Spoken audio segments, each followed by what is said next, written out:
पिंकी बंदरिया और कुन्नू सियार भाई बहन हैं। वो गांव में अपने मम्मी पापा और दादा दादी के साथ रहते हैं। एक दिन स्कूल में आते समय पिंकी बंदरिया की नजर कीचड़ में सने एक कुत्ते पर गई। वो बहुत छोटा था और रो रहा था। पिंकी को उस पर तरस आ गया, इसलिए वो उसके पास गई और अपनी बोतल का कच्चा पानी उसने उस पर डाला और उसे अपनी गोद में उठा लिया। पिंकी छोड़ इसे, देखिए कितना गंदा है और कितनी बदबू आ रही है इसमें से। छी, छोड़ इसको। नहीं कुन्नू, मैं इसको नहीं छोड़ सकती। पता नहीं इसके माँ बाप कहाँ हैं और देखो तो बेचारा रो रहा है। मैं इसको अपने साथ लेकर चल रही हूँ, ठीक है ना? पिंकी उस कुत्ते को अपने साथ ले आती है और उसको खाना खिलाती है और उसे अपने पास लेटाकर टीवी भी दिखाती है। कुन्नू ये देख बहुत गुस्सा हो जाता है। पिंकी उतार इसको, ये हम दोनों का बेड है ना, तूने इसको कैसे बिठाया? उतार इसको, अभी कितना गंदा है ये, नाली में रहता है, उतार इसको। कुन्नू ये छोटा सा ही तो है, जरा सी जगह ले लेगा तो क्या हो जाएगा? कुन्नू अब और गुस्सा हो जाता है और मन ही मन सोचता है, इस कुत्ते की वजह से मेरी बहन मुझे पराया कर रही है और मेरी चीजें भी छीन कर इसे दे रही है। इसका तो कुछ करना होगा, नहीं तो ये धीरे धीरे मुझसे सब कुछ छीन लेगा। पिंकी उस कुत्ते का नाम रॉकी रखती है। रॉकी के परिवार के बाकी लोग भी रॉकी से बहुत प्यार करने लगते हैं, पर कुन्नू अभी भी उसे घर से निकालने की तरकीबें सोचता रहता है। एक दिन वो रॉकी की पूंछ में पटाखे जलाने ही वाला था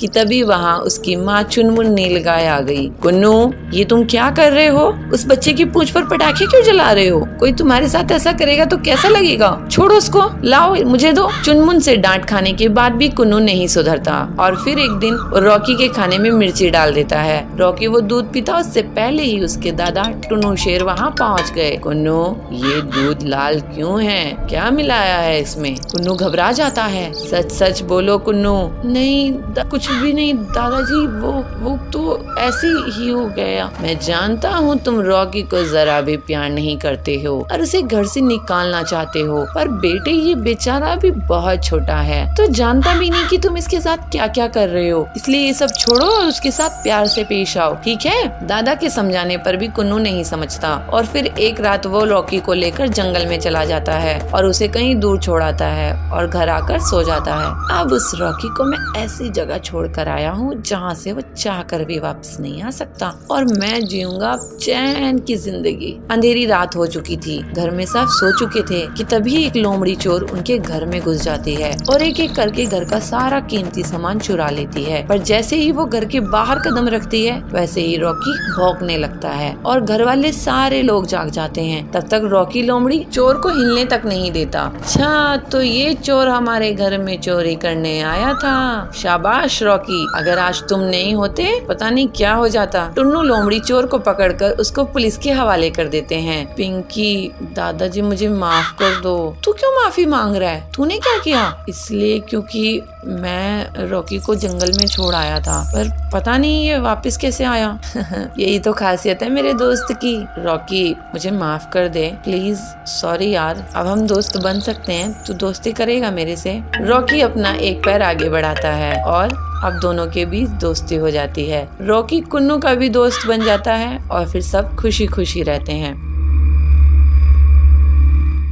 बिलासपुर में बबलू नाम का कबूतर रहता था। वो किसी भी चीज से कोई भी सामान बनाने की हुनर रखता था, जैसे प्लास्टिक की बोतल से नाव बनाना, कार्डबोर्ड से सजावटी सामान बनाना वगैरह। ये बात उसकी माँ पीलू को पसंद नहीं थी। बेटा बबलू, तू हमेशा कुछ न कुछ करता ही रहता है, लेकिन काम की एक भी चीज नहीं करता। आखिर कब सुधरेगा तू? तेरी शादी भी तो करवानी है। माँ, मैं काम करके जितना पैसा कमाता हूँ उतने में घर का खर्चा तो चल जाता है ना। तुम मुझे ताना कब बंद करोगी? घर खर्च का जितना पैसा आता है उतना तो तू घर के सामान से फालतू की चीजें बनाने में लगा देता है। घर की पूरी बोतल्स, घर की अलमारी की लकड़ी सब बेकार गई। मैं इतनी मेहनत मजदूरी करके घर चला रही हूँ और एक तू है कि सारा सामान कबाड़ा कर देता है। माँ, मुझे कुछ दिन और दो, तुम जरूर एक दिन मुझ पे गर्व करोगी। भगवान करे वो दिन जल्दी आए, नहीं तो तू तो हमारा घोंसला ही बिकवा देगा। इस तरह से कुछ दिन और बीत जाते हैं। एक बार बबलू के घर में बर्तन दिखाई नहीं दे रहे थे तो उसकी माँ उसे आवाज लगा के कहती है, बबलू, ओ बबलू, कहाँ है तू? हाँ माँ, क्यों आवाज दे रही हो? बताओ क्या काम है? बेटा, लगता है घर में चोरी हो गई है। एक भी बर्तन दिखाई नहीं दे रही है। चल हम पुलिस स्टेशन में कंप्लेंट करते हैं। नहीं माँ, बर्तन कहीं नहीं गए हैं। आओ अपने घोंसले के पीछे चलो, मैं तुम्हें दिखाता हूँ। फिर बबलू अपनी माँ को घोंसले के पीछे लेके जाता है और वहाँ बर्तनों से बनी एक मोटरसाइकिल दिखाता है और बबलू कहता है, माँ ये देखो, है ना कमाल की चीज। अरे नालायक, ये क्या कर दिया तूने? अब मैं घर का खाना किसमें बनाऊंगी? ये बर्तन की बाइक कौन चलाएगा? तू तो मुझे बर्बाद ही कर देगा। तभी वहाँ सुंदरी आती है। अरे पीलू, ये बबलू को क्यों मार रही हो? इसने ऐसी मोटरसाइकिल बनाई है कि सब इसे देखते ही रहेंगे। नहीं सुंदरी बहन, ये बबलू पता नहीं कब मुझे तंग करना बंद करेगा। जंगल में कालू कौवा मोटरसाइकिल बाइक्स चोरी करता था। घर से या बाजार से वो बाइक चुराने में कामयाब हो ही जाता था। पक्षी उसकी कंप्लेंट लेकर पुलिस बाज के पास पहुँचे। इंस्पेक्टर बाज जी, हमारी बाइक रोज चोरी हो रहे हैं, आप कुछ कीजिए ना। औजार तो मेरे 5 साल में बेटे की बाइक भी चुरा के ले गया। मैं तो लुट गया इंस्पेक्टर भाईजान। हाँ, लगता है ये काम कालू कौवे का है। एक बार हाथ लग जाए तो मैं उसे बड़ी जेल में डलवा दूंगा। लेकिन उसके लिए आपको कितना टाइम लगेगा इंस्पेक्टर साहब? इतने दिनों में तो वो सारे जंगल की बाइक्स चुरा लेगा और किसी के पास मोटरसाइकिल बाइक्स नहीं बचेंगे। हाँ, बंटी जी, कालू को जो कोई भी पकड़वाने में पुलिस की मदद करेगा, मैं उसे सरकार से 50,000 का इनाम दिलवाऊंगा। इस तरह से सभी वहाँ से चले जाते हैं। कालू ये सब दूर बैठकर सुन रहा था। ऐसा क्या? मुझ पर इनाम? अब मजा चखाऊंगा इन पुलिस वालों को। मैं इनकी ही बाइक चुरा के भाग जाऊंगा और इन्हें पता भी नहीं चलेगा। थोड़ी देर बाद ही पुलिस स्टेशन में कालू कौवा मच्छर मारने की दवाई से धुआं कर देता है और पुलिस की बाइक को ही चुरा कर भाग जाता है। पुलिस बाज का सर चकरा रहा था, वो कुछ नहीं कर पाया। ये सब बबलू अपनी बर्तन बाइक से देख रहा था। फिर वो तुरंत ही कालू कौवे का अपनी बर्तन बाइक से पीछा करने लगता है और जल्दी ही बबलू कालू की बाइक के पास पहुंच जाता है और उसे जोर से एक लात लगाता है। कालू की बाइक डगमगा जाती है और कालू जोर से गिर जाता है। बबलू अपनी बर्तन बाइक से कालू को पकड़ने में कामयाब होता है और फिर उसे पुलिस स्टेशन लेके आता है। अरे ये क्या? ये कौन सी नायाब बाइक है जिससे तूने मुझे पकड़ा है? ये मेरी स्पेशल बर्तन बाइक है। ऐसी बाइक तो मैंने पहले कभी नहीं देखा। और अब तुम ऐसी बाइक को क्या, कैसी भी बाइक को नहीं देख पाओगे, क्योंकि अब तुम जेल में पड़े रहोगे। फिर अगले दिन पूरे जंगल के सामने बबलू को पुलिस के द्वारा पूरे 50,000 का इनाम दिया जाता है। बबलू की माँ बहुत खुश होती है और कहती है, वाह बबलू, तूने तो मेरा नाम रोशन कर दिया बेटा। पूरे गांव में तेरी बर्तन बाइक अब फेमस हो गई है और तू भी। इस तरह से अब बबलू के अनोखे काम पूरे जंगल में प्रसिद्ध हो गए। उसके पास अब पैसे आने लगे और बबलू अपनी माँ पीलू के साथ हंसी खुशी रहने लगा। हीरापुर के जंगल में पीलू अपने पति बबलू के साथ रहती थी। वो दोनों पति पत्नी पंक्चर बनाते थे। ऐसे ही एक दिन टिल्लू उनकी दुकान में पंक्चर बनवाने के लिए आया। अरे मैडम, आप पंक्चर बना रही हैं? हाँ भाई साहब, मैं औरत हूँ तो क्या पंक्चर नहीं बना सकती?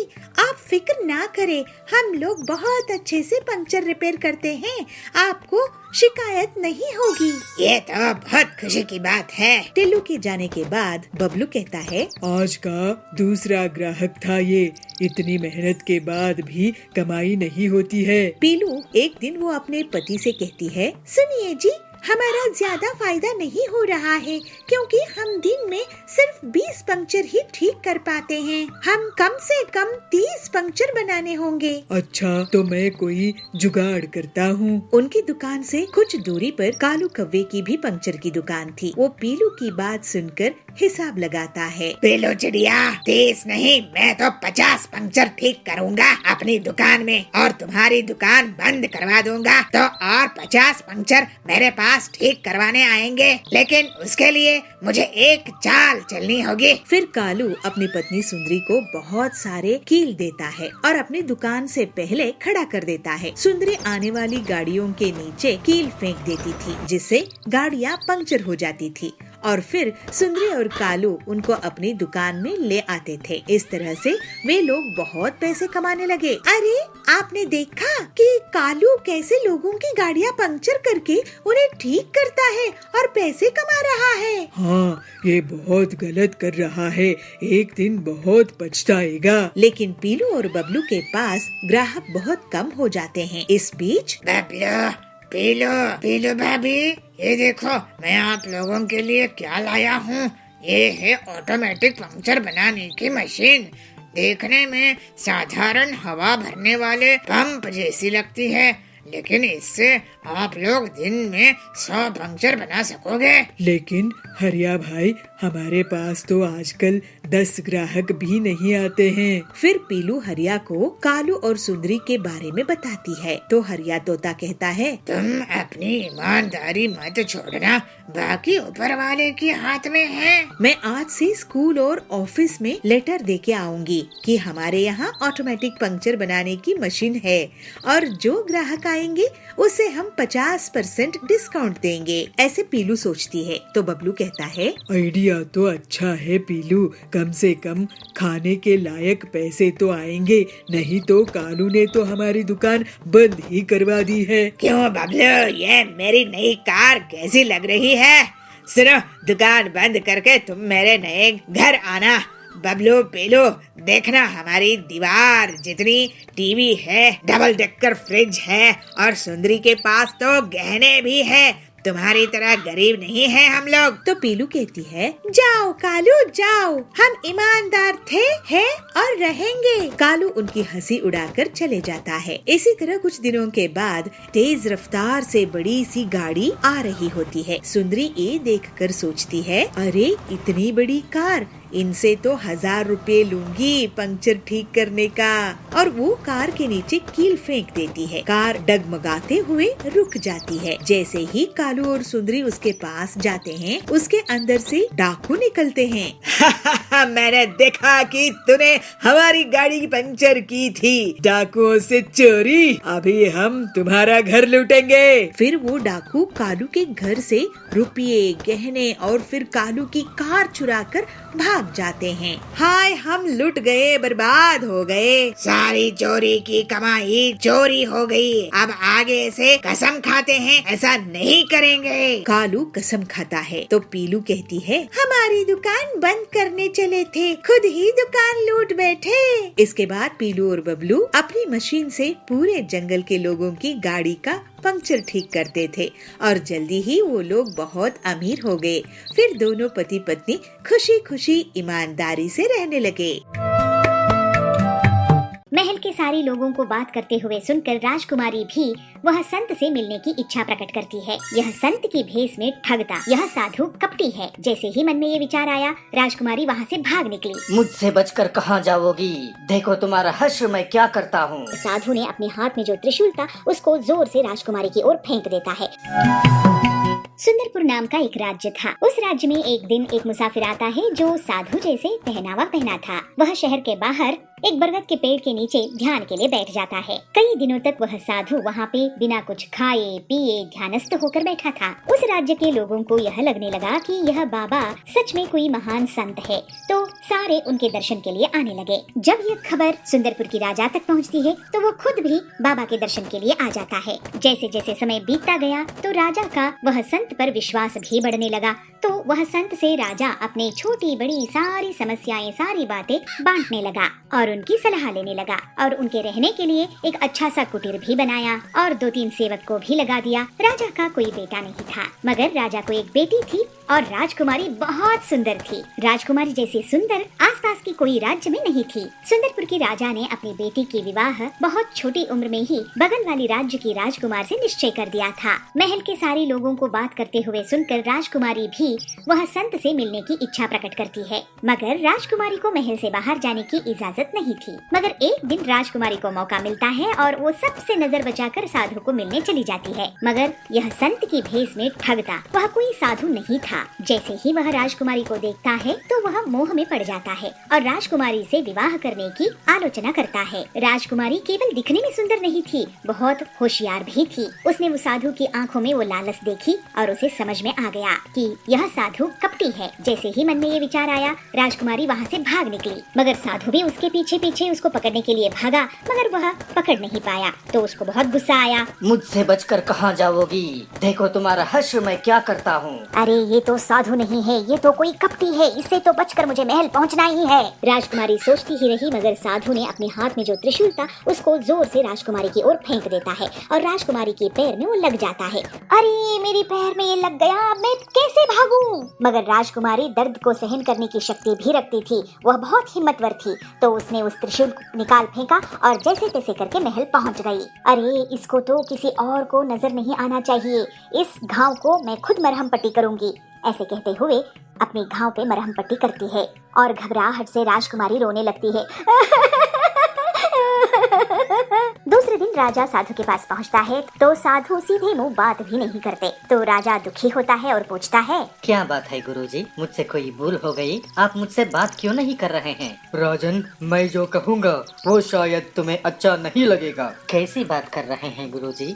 कहिए, क्या बात है? तो फिर सुनो राजन, इस राज्य में एक बुरी आत्मा है, अगर उसका अंत नहीं किया गया तो वो सबको खत्म कर देगी। यह सुनकर राजा के मन में घबराहट पैदा हुई और वह कहा, बुरी आत्मा कौन है वो?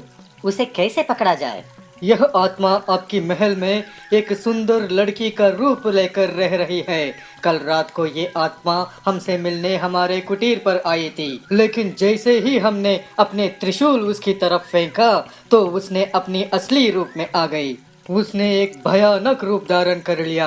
अगर मैं साधु नहीं होता तो वो मुझे भी खत्म कर लेती। मगर गुरुजी, ये तो बताइए कि मैं उसे पहचानूंगा कैसे? ऐसे कहते हुए राजा अपनी चिंता प्रकट करता है। तब ये कपटी सन्यासी कहता है, उसे ढूंढो, उसके पैर पे त्रिशूल का घाव है, अपनी राज्य में डंका बजा दो, मिलते ही उसे कैद कर लो, फिर मैं बताऊंगा आगे क्या करना है। यह सुनकर चिंतित राजा अपनी महल की ओर दौड़ता है और महल के कर्मचारी को बुला के कहता है कि जिसकी पैर पे त्रिशूल की निशान है उस लड़की को ढूंढने के लिए। उसके महल के नौकर और सैनिक पूरे राज्य में ढूंढते हैं, मगर उनको ऐसी कोई लड़की नहीं मिलती है। मगर आखिर में यह पता चलता है कि राजकुमारी की पैर पे त्रिशूल का निशान है और यह बात सेवक आके राजा को सुनाते हैं। यह बात सुनते ही राजा परेशान होकर साधु के पास पहुँचता है और सारी बातें साधु को कहता है और यह निवेदन करता है कि शायद साधु से कोई भूल हुआ हो। साधु को तो ये अंदाजा था, वह पहले से ही सोच कर बैठा था और राजा से कहता है, राजन, तू जिसे राजकुमारी समझ रही हो वो असल में तुम्हारी बेटी नहीं है।